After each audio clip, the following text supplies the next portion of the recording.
Pathway to Success, the course aimed at building a thriving mindset and providing essential tools for achieving your goals in personal finance, presented by the professionals at KVR Team. This course is designed by a financial professional. However, it is meant to be used as an educational resource only. It includes vital information about very critical factors which can determine our level of failure or success in reaching financial goals. It also provides tools and strategies that can help you put money to work instead of always working for money. The following information is not intended to be considered as accounting, investment, tax, legal, or financial advice and should not be taken as such for any particular individual. Please consult with a licensed professional for specialized advice and to build your financial plan. College planning and funding, retirement accounts, and tax advantages of business ownership. According to Investopedia, it costs an average of $234,000 to raise a child to age 18. Many parents take on the task of paying for college as well. There are a number of ways to pay for college, starting with scholarships and grants. Then there are loans, of course. One strategy in using loans is that we can use them for college expenses and let the money that would be paid directly from our own resources for tuition continue to grow and avoid interest charges by paying off those loans right after our student graduates. This lets us keep more of our money growing during all of the years that college is being attended if we are using a correctly designed tax-advantaged account.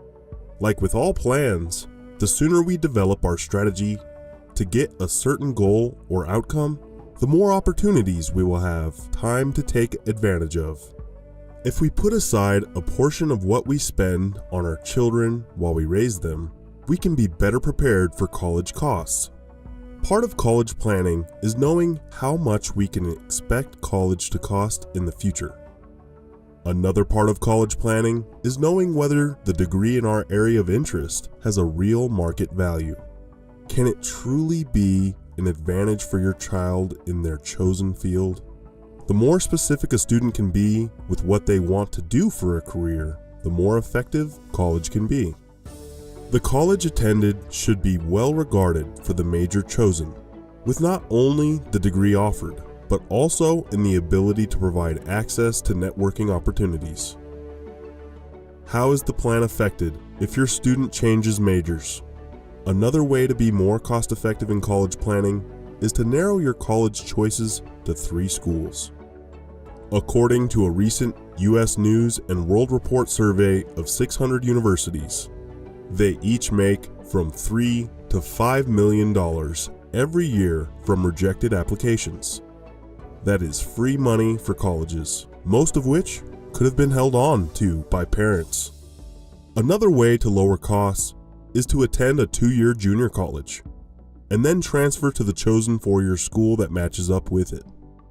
Last, but surely not least, having personal mentors and advisors who can help with financial aid admissions, the course selection, and a fitting campus environment can give us an edge in our college quest. There are a number of well-positioned college planning programs that are available to aid in all aspects of higher educational pursuits. These organizations can save us both time and money, starting with timely and error-free submission of financial aid and admissions forms. Below is some information on college funding strategies to go along with your planning. 529 plans.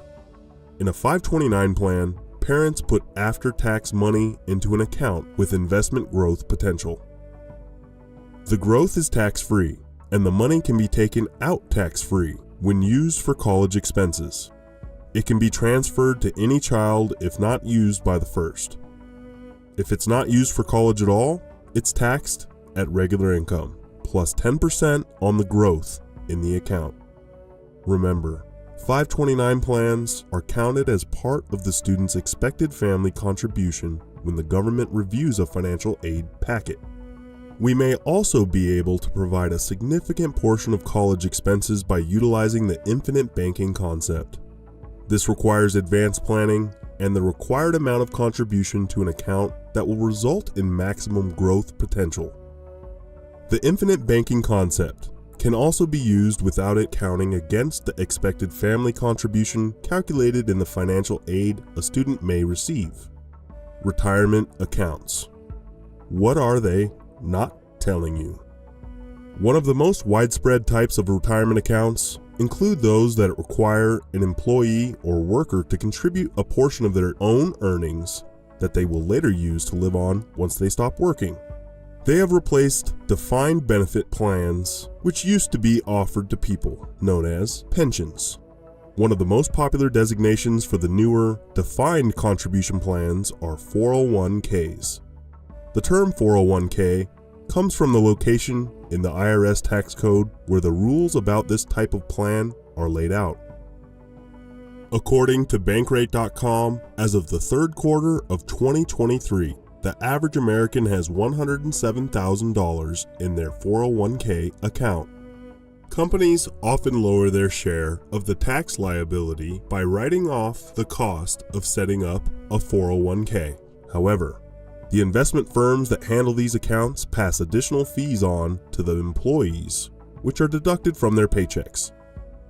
Below is some information from the U.S. Department of Labor's data on 401k fees. Assume that you are an employee with 35 years until retirement and a current 401k account balance of $25,000.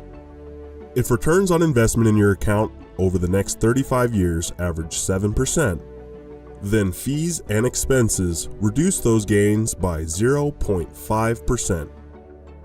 Your account balance will grow to $227,000 at traditional retirement age, even if there are no more contributions to your account. If fees and expenses are 1.5%, however, your account balance will grow to only $163,000. The 1% difference in fees and expenses would reduce your account balance at retirement by $64,000. In this example, there is a significant loss of value in the account with just 1% in additional fees. After that, taxes can eat up almost half of what's left. There are three main fees for these type of plans. They are plan administration fees, investment fees, and individual service fees. If you have a 401k plan, please check your statement to find out which fees you are paying and your options to reduce or eliminate them. We must pay attention to what our plan is invested in. We also have to make sure we know how much to expect to have by the time we decide to retire. These plans are most often exposed to how the stock market performs. Our belief is that someone should not have all the money they want to access during their retirement in this type of account. Individual retirement accounts. The traditional IRA is similar to a 401k in that it is a tax-later retirement account. The main difference is that you start and fund it without the assistance of an employer. The only requirement is that you have what is called earned income. However, there are some restrictions in order to qualify for the tax-later features it offers. If you are participating in a retirement plan at a job, your income must be below a certain amount to have a separate traditional IRA. Another type of IRA is called a Roth. It is named after the late Senator William V. Roth, who helped get it signed into law. You save in this account using money that you have already paid taxes on. You don't get any current tax benefits in this type of account. What you do get is the chance to receive tax-free growth on your money if you meet two conditions. 1. You let the gains of your money sit for at least 5 years after you first contributed. 2. You reach age 59 and a half with exceptions for passing away or being disabled. You can also leave this money in your account for as long as you want. However, the IRS doesn't allow us to save as much in a Roth IRA as a traditional IRA or 401k. There are some income limits you can't go above. To contribute to a Roth IRA for the 2024 tax year, as a single person, your adjusted gross income must be under $161,000 and under $240,000 if you are married and filing taxes jointly. Other types of IRAs include the following. A simple IRA. This stands for Savings Incentive Match Plan for Employees. It's mainly for small businesses and self-employed people. The contributions reduce your current taxes and can grow tax later until withdrawn. Employers must make contributions whether employees contribute or not. SEP IRA.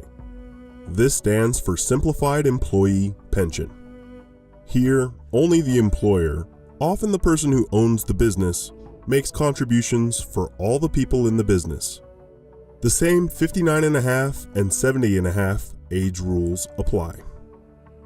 Rollovers and transfers. A rollover is moving your money from one account to another. It could be from an IRA to another IRA or a different type of investment account. If you take a bit of time to research your options, there are some very favorable things you can do with rollovers. You can move your savings from an account that can take losses in the market to one that protects your money while it grows. There is also a type of rollover called a backdoor Roth IRA. Here, you are basically sidestepping the Roth IRA income limits by taking money in a traditional IRA and transferring it to a Roth. You must then pay taxes at current rates. But then it grows tax-free from that point. This involves some paperwork and the know-how of qualified professionals. Our belief is that it is less than ideal to depend only on IRA accounts if your goal is to become financially free. This is because here a person is dependent on the account lasting as long as they live at a level which allows them to keep their current standard of living. These type of accounts rarely, if ever, achieve that goal for most individuals because there simply isn't enough in the account to make that happen. The tax benefits of business ownership. The U.S. tax code hits the traditional employee the hardest. Those who are financially independent understand that a major factor in reaching their goals is reducing taxes. Those who become business owners and offer a product or a service can reduce their taxable income by a considerable amount. This can let you save more and use that money for the growth of your business and for your future. The proper tax professionals should be consulted for more details on this. Make sure to look at the entire picture of business ownership. There is much more work in becoming a successful business owner than there will ever be in working at a job for someone else. The question is, what kind of life do you want for yourself and your family? Do you want to be financially free? If so, being a business owner in America is without question one of the best paths you can pursue. You can start one without leaving your job. Your first goal should be to create income that matches what you are already making. Then you can leave the job behind for the future you want. Once you find a service or product you want to offer, you can start as a sole proprietor, then scale up and get into the best business structure for you as you learn and grow. Starting a business is a serious commitment, and it generally takes a number of years to establish a solid footing. The survival statistics for business startups are not good. We believe the main reason for the high failure rate is that people enter business ownership thinking like an employee, and they do not change this way of thinking. One of the most important things to remember about business ownership is that you are the owner. You must be prepared for the constant effort that will be necessary for your business to become self-sustaining and successful. Often it requires many more hours of work to build than people anticipate. Please talk with business owners in the field you want to be in. There's a lot of information you can get from others to help develop a plan. As always, consult with a tax and financial professional who will agree to communicate with each other to give you advice for your business needs and goals. Tax advisors are concerned with your past. Financial planners are concerned with your future. A balance must be reached in this process between them as you work towards financial independence. Also, something you should consider when addressing the needs of your business is key person insurance. Coverage should always be on your mind. First for you and your family, then for your business. It is a must. Key person coverage can create tax deductions for the premiums you pay, provide money for the business if anything happens to important people, and cover them with chronic and critical illness protection. There is also the added benefit of the tax advantage cash value that can be built up inside of index policies. Thank you for watching our educational video. For questions or more information, contact us at kvrteam.com.